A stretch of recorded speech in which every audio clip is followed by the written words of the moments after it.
ញ៉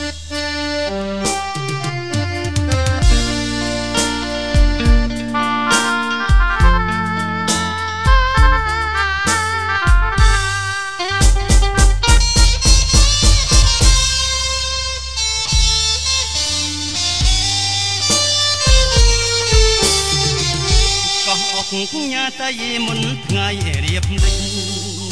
រលកព្រិចព្រិចរំលេចទេសភាពចាន់ចង់បដូរវេនថ្ងៃសែនទុនទៀបចង់ចោល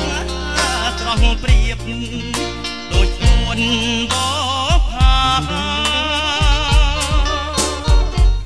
ក៏សែនមនោរម្យដែលខ្ញុំអាឡ័យ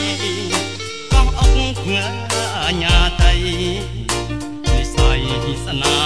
ហាកោះអើយកោះអ្នកស្រងម្លេះណាតើម្ចាស់ចំការស្រស់យ៉ាងណាទៅបងអ្នកទេសចរទីទូ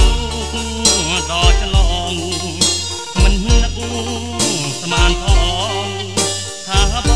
ងជួបបើកោះអុកញ៉ាតៃមុនថ្ងៃលេចទៅ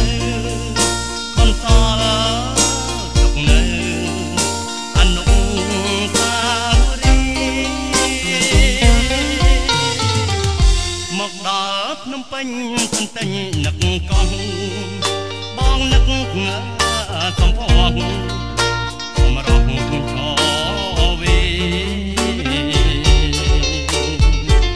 ជួបគ្នាដំបងបេះដូងទាំងពីរមិនបានដល់ទីបំផុតនៃស្នេហ៍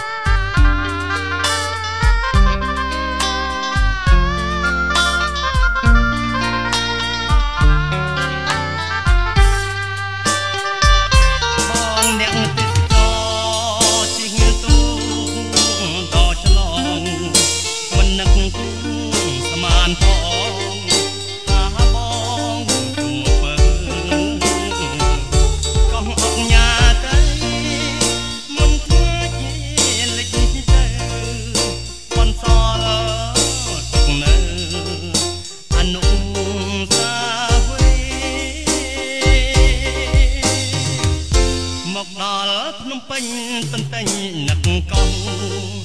បងនឹកសំផស្ស